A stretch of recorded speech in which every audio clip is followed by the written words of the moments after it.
Alright, I'm making this video to help people out there disassemble their XR45 by Boberg, or their, I think it's called a PullPup9 by Bond Arms. They bought out Boberg and probably own all the patents and whatnot now. I wanted to take my firearm apart because I wanted to get it Cerakoted. This is the S model, which stands for stainless. And I grew tired of that. When it sits in your pocket, it shows the stainless. If it's in some orientation where the stainless can present, well, it's eye-catching, and I was really tired of it being eye-catching. I contacted Bond Arms, and they said they didn't have any instructions beyond field stripping, and that there wasn't anybody that could help me out. They weren't available and weren't going to be available. So I said, oh, well, thank you for your time. Without finding any resources online, I decided to blunder through it. And you guys can, I'm not going to talk about my mistakes, but you can learn from my blood, sweat, and tears. And I'm not going to completely take apart this thing, not even close. I will describe it because I think with my techniques, you could probably get it done in half an hour to an hour, but it took me hours and hours to figure it all out. All right, I think a lot of it's sort of like dust stuff, but yeah, I'm gonna help out. All right, so obviously we do have to field strip it, and then I'll describe the processes and the order of operations and many of the tools you're gonna need. But again, I'm not gonna actually do it because screw that, I already Loctited everything together. All right, here it is, awesome. Let's go ahead and remove the loaded magazine. If guns are always supposed to be treated like they're loaded, then why not always keep them loaded?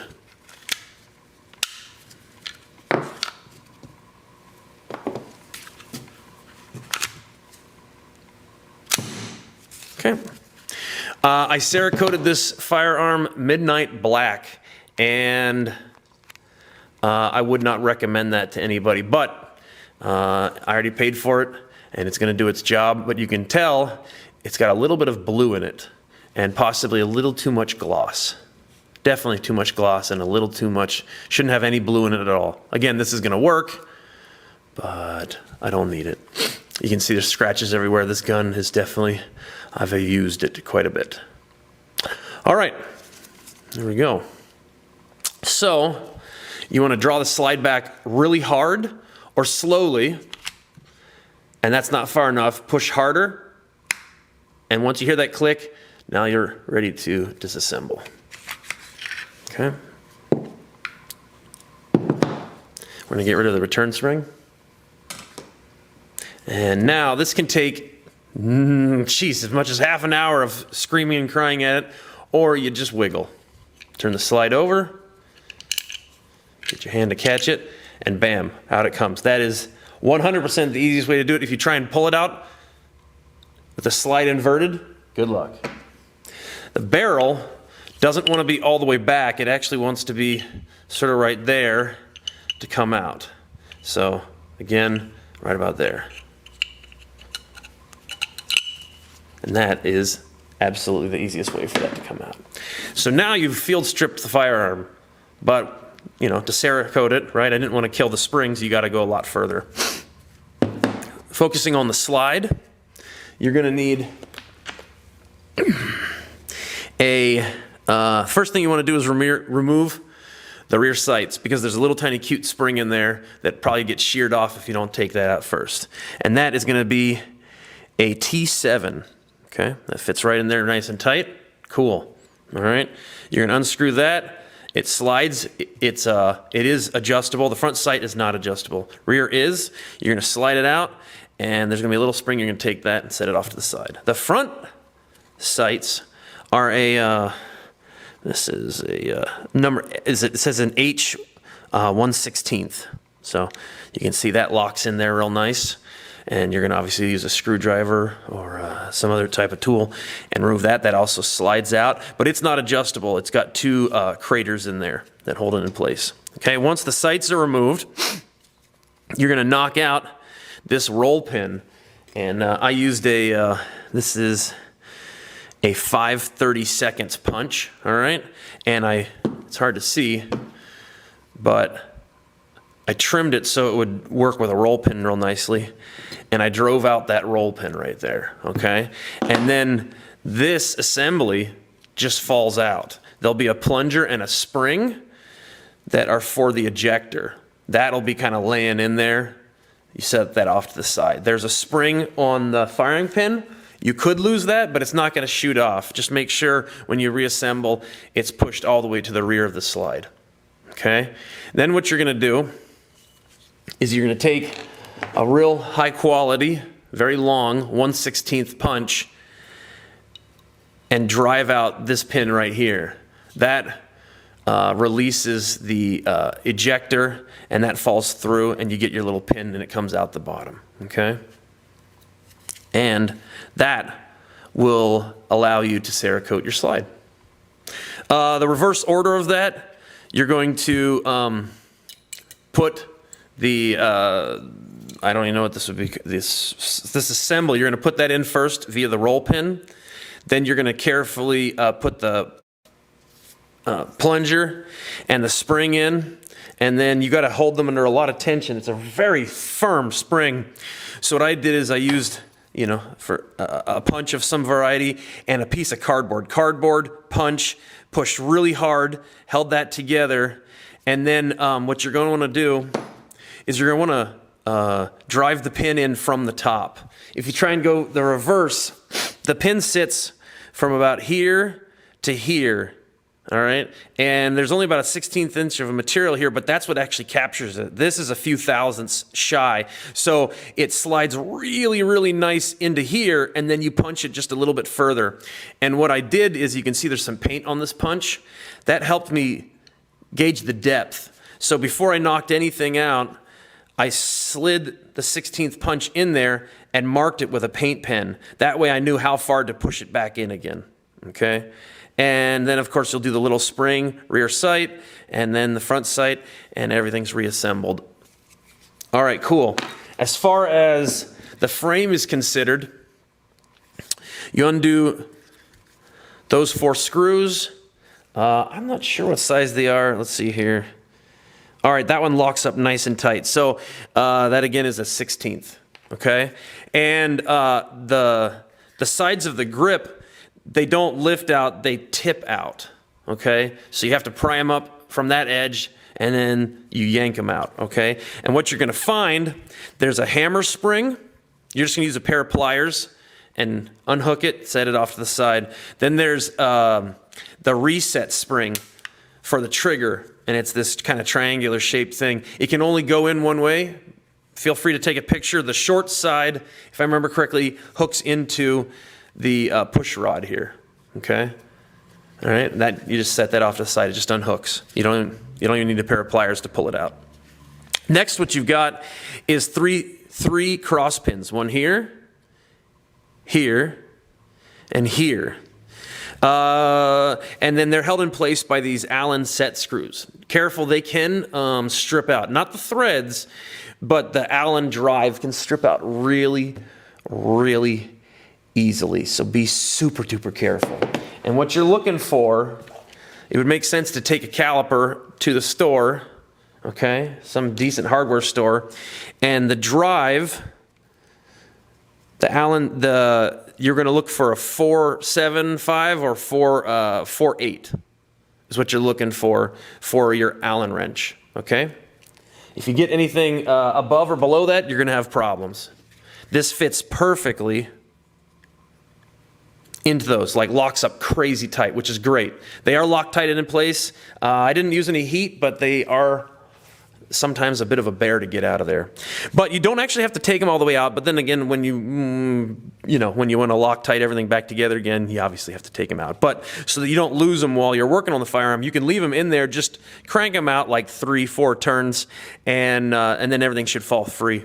So this pin is just going to go right through. The cross pins, and I don't have one in front of me here, but the cross pins have a radial recess on just one side, and that relates to where the Allen set screw goes. So the recess on the pin would be here, but it would alternate on this one and then back to the original side on this one because the Allen screws alternate. That one's right there. All right, so again, you loosen all the Allen screws. You're gonna take the trigger out first. It just slides right out. It should slide right out. It might have some pocket lint, some dirt, but they should slide right free. And then the trigger, what you do is you jiggle it this direction, and then it literally, there's a cut in the frame, and it just lifts right out once you've brought it towards you. And then as far as the hammer, I took out this rear pin first, and then I took out this one. As far as reassembly went, I'm trying to think. I think I put this one in first because there's some tricky stuff, and it doesn't like to go. They don't like to go in. Let's see how to describe this. I'm trying to think. I honestly don't remember, but you may find that one goes in before the other. I'm sorry, I can't help. I don't remember. I apologize. All right. I will say I didn't send this. I think it's sort of like an elevator. I didn't send this to the Cerakoter. I sent, without punching these pins out, there's a pin here and a pin there, and I didn't want to fuss with them. So these two parts and this all went to the Cerakoter, and they just masked those off. I also sent this little part right here. It's attached to the elevator via a precision machined pin with a little E-clip on it. So I removed the E-clip carefully, slid the pin out, and then separated the two components because there is a spring in here, and I didn't want to take apart the elevator at all. All this comes out once these pins are removed.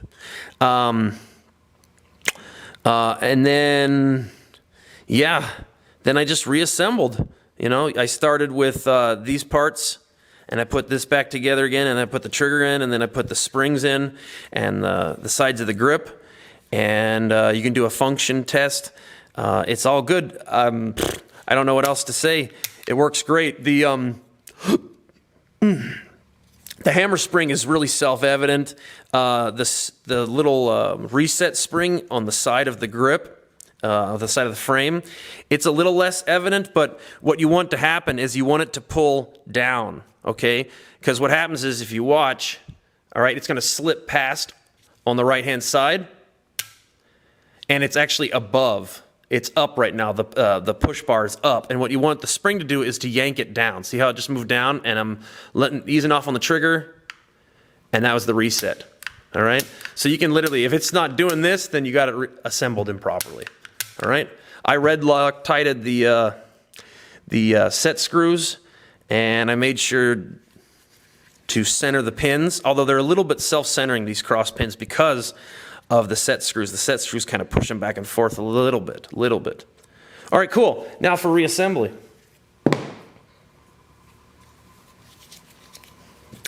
All right, so barrel goes in with the largest locking lug pointing roughly vertical. All right, so that's in, cool. This can be a little bit of a pain in the butt.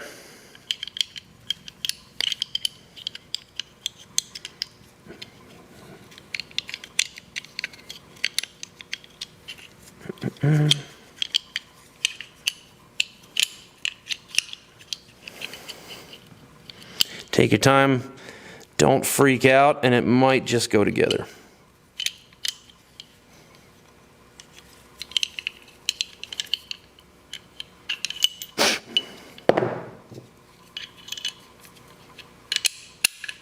There you go. I made it look easy. It can be a nightmare. It needs to be all the way back. Push till you hear that click. The return spring is slid down the side. Right in there. And then it's got a little recess. Make sure it's in, not out. See how that's out? Get it in there. Right there. Okay, cool. Now, I like to assemble upside down because of that return spring. This goes like that. You flip it over and you look right here. Okay, that's not in the right position. That's fine. Like I said, I like to do it upside down. You tip it up and release some tension. It'll drop right into place, and now it's ready to go, okay? I like to move it a little bit, make sure it's functioning right, make sure that you want to see this, I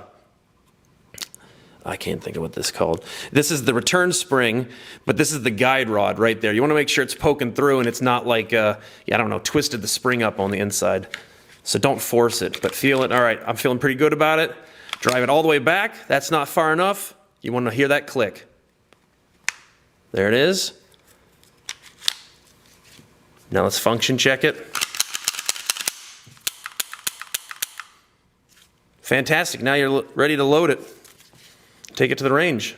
I hope this video was helpful for somebody. Take it easy.